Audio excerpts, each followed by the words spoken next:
So resilience is not unlike other terms that we throw around in the workplace, like engagement and leadership. They're just very general. And of course, we all know it when we see it. But when it's absent, it can be really hard to put our finger on just exactly what it is we need to remedy it. So that's because the elements that comprise this thing called resilience are many, they're deep, they're varied, and they're complicated.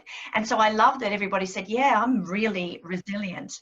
But I wonder what our collective understanding is of that term. And we hope to provide some of that clarity for you as, you know, over the coming weeks. So we say that resilience is a state.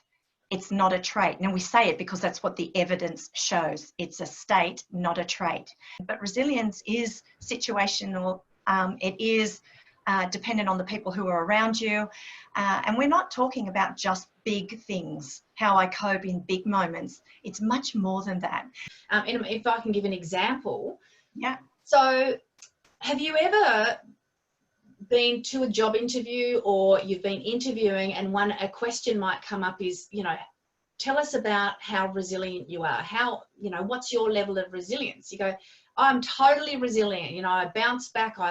You know, I do this and that, and I've trained in resilience, or I've learnt it. You know, I've mastered it. I've built the muscle.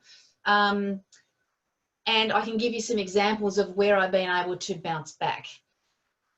And you say to that person, wow, that's amazing. We need somebody who's incredibly resilient. The job is yours. And so you're like, whoa, yeah, the job's mine. So you go into this workplace and they put you into a space where you're leading a team who is dysfunctional, and your one-up leader is dysfunctional.